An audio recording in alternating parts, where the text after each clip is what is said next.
మరి మీరేం చేయబోతున్నారు? నేను చికెన్ పికిల్ చేస్తాను. టేస్టీగానే ఉంటుందా? టేస్టీగా ఉంటుంది, బాగుంటుంది. పిల్లలు కూడా సడన్ గా వచ్చేసి కర్రీస్ ఉండకుండా ఆకలితో వంట చేసే వరకు ఉండరు కదా పిల్లలు. చికెన్ పికిల్ చేసి పెట్టుకుంటే చక్కచక్క వేసుకుని తినేస్తారు. పైగా నాన్ వెజిటేరియన్ తిన్నట్టు కూడా ఉంటుంది, అంతే కదా? ఎక్కువ కూడా తినేస్తారు. ఓకే, చూద్దాం మరి ఫైనల్ అవుట్పుట్ ఎలా ఉంటుంది అనేది. చికెన్ పికిల్, మరి దానికి కావాల్సిన పదార్థాలు ఏమిటో చూద్దామా? చికెన్ పికిల్ కావాల్సిన పదార్థాలు: ఉడికించిన చికెన్ పావు కిలో, నిమ్మరసం 1 టేబుల్ స్పూన్, ఎండుమిరపకాయలు 2, అల్లం వెల్లుల్లి పేస్ట్ 1 టీ స్పూన్, ధనియాల పొడి 1 టీ స్పూన్, పోపు దినుసులు 1 టీ స్పూన్, వెల్లుల్లి రెబ్బలు 5, ఉప్పు 3 టేబుల్ స్పూన్లు, కారం 3 టేబుల్ స్పూన్లు, పసుపు చిటికెడు, గసగసాలు కొద్దిగా, నూనె డీప్ ఫ్రై కి సరిపడా, మసాలా దినుసులు కొద్దిగా. ఓకే, మరి స్టార్ట్ చేసేద్దామా? సరే. సో స్టవ్ వెలిగించుకోవాలా లేకపోతే అక్కడ ఏమైనా పని ఉందా? ఫస్ట్ స్టవ్ ఆన్ చేస్తే ఆయిల్ వేయించనా? ఫస్ట్ మనం బౌల్లో చికెన్ హాఫ్ బాయిల్ సాల్ట్ వేసి ఉడికించాము. సో ఇది ఉడికించిన చికెన్ సాల్ట్ వేసారు? సాల్ట్ వేసి హాఫ్ బాయిల్ చేసాను. మీరు కుక్కర్ లో చేసారా, విడిగా చేసారా? లేదు, గిన్నెలోనే, మామూలుగా గిన్నెలోనే. సో ఒక 3-4 మినిట్స్ ఉడకబెడితే చాలు. అంతే, చికెన్ కదా ఫాస్ట్ ఉడికిపోతుంది. సో ఒక 3-4 మినిట్స్ ఉడికితే చాలు, మొత్తం ఉడకాల్సిన అవసరం లేదు. ఎక్కువ ఉడికినా కూడా పేస్ట్ అయిపోతుంది కాబట్టి 3-4 మినిట్స్ ఉడికించుకుంటే సరిపోతుంది, అంతే. ఓకే, సో ఆ నీళ్లు వంపేసి డ్రైగా ఇలా ఉంది, అంతే కదా? ఉడికించినప్పుడు ఇందులో ఏమైనా వేసారా? సాల్ట్ వేసాను. సాల్ట్ మాత్రం వేస్తారు. ఓకే,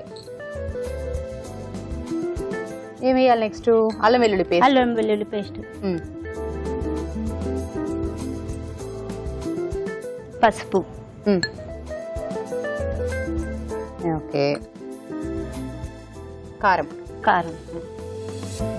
ఎక్కువ తినే వాళ్ళు చాలా ఎక్కువ వేసుకోవచ్చు. ఓకే, తక్కువ కావాలనుకునే వాళ్ళు తక్కువ వేసుకోవచ్చు. పికిల్లో ఎక్కువ ఉన్నా ఏమనిపించదు. నిమ్మకాయ పిండుతాం కదా లాస్ట్ లో, సరిపోతుంది. ఉప్పు మనము సాల్ట్ వేసి బాయిల్ చేసాం కదా, అందుకే కొంచెం తక్కువ వేసుకోవాలి. ధనియాల పౌడర్ ఏంటది? దాల్చిన చెక్క, గసాలు, ఇలైచి, లవంగం, వీటిని వేసి పౌడర్ పేస్ట్ చేసుకోవాలి. యాలక్కాయ, లవంగ, దాల్చిన చెక్క, ఈ మూడేనా? గసగసాలు వేయించి సాల్ట్ వేయాలి. సాల్ట్ వేస్తే ఇది ఈజీగా మిక్సీ అవుతుంది. మిక్సీ పట్టొచ్చు. ఇది మీరు పొడి చేసింది కాదు కదా? లేదు, నేను తీసుకుని వచ్చాను వేరే. ఇందులో కొంచెం మసాలా దినుసులు, గసగసాలు ఇవన్నీ కలిపి పేస్ట్ చేశారు. సో ఆ పేస్టే ఇది. అవును.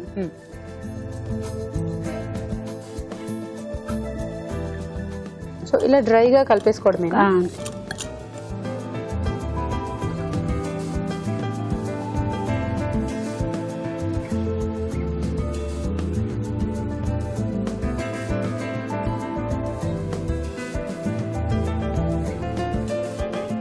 సో ఈ లెమన్ జ్యూస్ తోటే అది మిక్స్ చేసేది ఇంకా అంతే. సో చాలా, ఒక లెమనే వేశారు? ఒకటే చాలు. సో ఇలా కలుపుకున్నారు కదా, ఇది ఏమైనా కలిపి ఇంతసేపు ఉంచాలి పక్కన అలాంటిది ఏమైనా? ఏం లేదు. సో డైరెక్ట్ వేసేసుకోవడం అంతేనా? సో ఆయిల్ వేడెక్కిపోయింది, ఇప్పుడు వేసేస్తారా?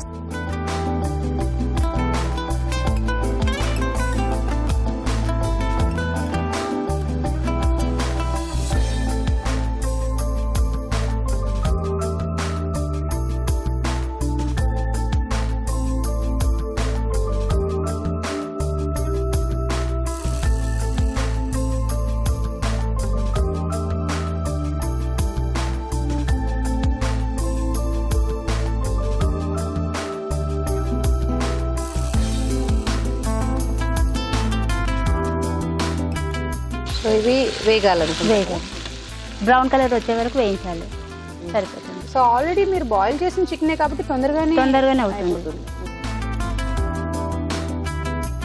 ఇవి వేగే వరకు మనము స్టవ్ ఆన్ చేయండి. మనము పోపు షిఫ్ట్ చేసుకుందామా? సో ఇది అయిపోయినట్టుందిగా? అయింది. ఓకే,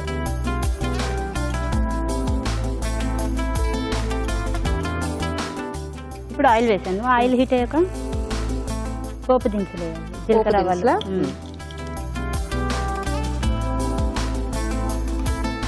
ఎండుమిరపకాయలు వేయాలి. ఓకే, వెల్లుల్లి రెబ్బలు. సో మీరు ఫాస్ట్ వేసేస్తే అది అయిపోతుంది. Stove on. నెక్స్ట్ ఏంటి? ఇవన్నీ అందులో వేసి మిక్స్ చేయాలా? అంతే. సో ఇలా కొంచెం ఆయిల్ ఉన్నా పర్వాలేదా? ఏం లేదు.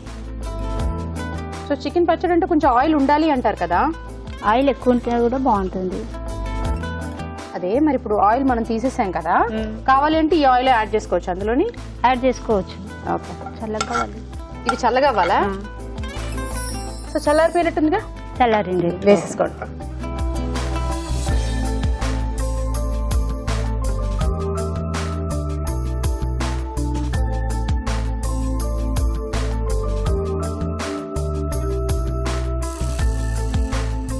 నిమ్మకాయ మీరు ముందే పిండేసుకున్నారు కదా?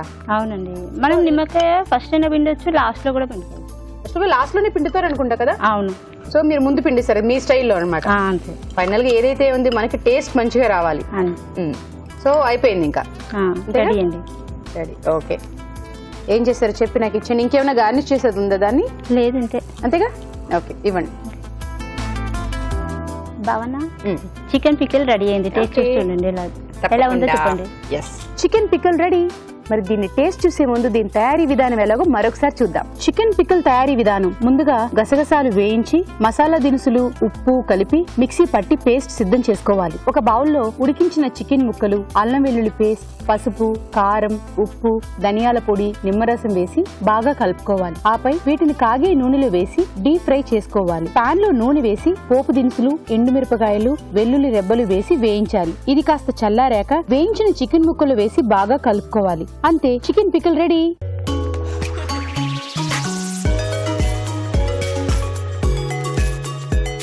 సో చికెన్ పికిల్,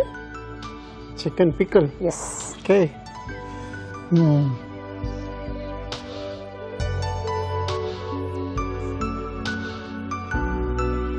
సో ఇక్కడ ఏంటంటే నిమ్మకాయ లాస్ట్ లో పిండితే ఇంకా కొంచెం టేస్టీగా ఉంటుందంట. సో ఆవిడ మధ్యలో పిండారు, సో అది కూడా లాస్ట్ లో ఫీల్ అవుతుంది అనమాట. లాస్ట్ లో పిండితే ఇంకా టేస్టీగా ఉంటుంది అని. మటన్ మసాలా టేస్ట్ బాగుంది, ఉప్పు కారం ఓకే, కానీ ముక్క కొంచెం సాఫ్ట్ గా లేదు, స్టిల్ బిట్ హార్డ్. చికెన్ క్రిస్పీగా బాగుంది, ఆ పిక్కల్ ఫ్లేవర్ ఉన్నది. ప్లస్ ఇది ఎన్ని రోజులు ఉంటుంది? 3 months అంటే 3 months. సో టేస్ట్ బాగున్నది, ఫ్లేవర్ బాగుంది. డ్రైగా ఇలాగే డ్రైగా ఉంటుంది. పిక్కల్ అంటే కొంచెం గ్రేవీగా ఉండదా? గ్రేవీగా కూడా ఉండొచ్చు, ఆయిల్ వేసేసుకుంటే. ఆయిల్ తక్కువ తినే వాళ్ళకి ఇలా ఉంటుంది. నేను అదే అడిగాను యాక్చువల్గా. 3 months ఉంటుంది అనగానే ఆయిల్ ఉంటేనే కదా ఉంటుంది, ఆయిల్ లేకపోతే పాడైపోతుంది అంటారు. అంటే ఇలా ఉంటుంది 3 months అని చెప్పారు. ఎందుకంటే ఆ మాయిశ్చర్ ఫుల్ గా తీస్తున్నారు, డ్రైగా ఉన్నది. సో ఇట్ విల్ స్టే అన్నమాట. ఓకే, మీరు ఈవెన్ పిక్కల్లో గ్రేవీ ఉంటే కూడా ఆ పిక్కల్ అనేది హార్డ్ గా ఉంటుంది, ఆ మాయిశ్చర్ తీసేస్తారు. సో నేను గెస్ట్ చేస్తాను మీకు.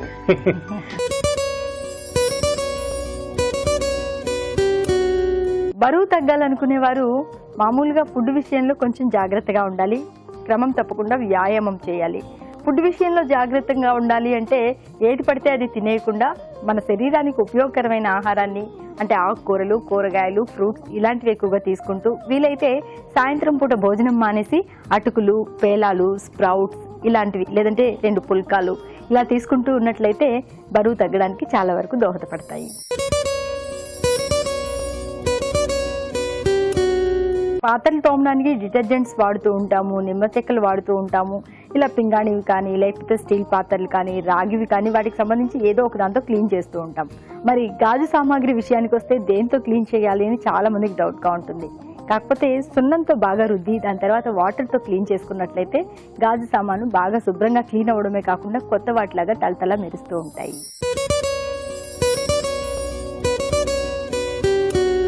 ప్రతిరోజు ఒక ఎగ్ తీసుకుంటే మన ఆరోగ్యానికి చాలా ప్రయోజనాలు ఉన్నాయి అని చెప్పేసి డాక్టర్స్ సైతం చెప్తున్నారు. అందరూ చాలా వరకు కూడా ఫాలో అవుతున్నారు.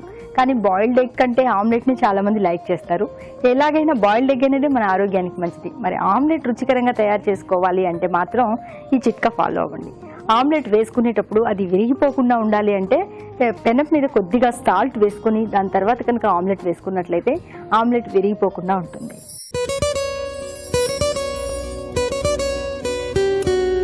పూరీలు బాగా పొంగినట్లుగా ఉంటే ఎవరికైనా సరే చూడగానే నూరూరిపోతుంది, తినాలని అనిపిస్తుంది.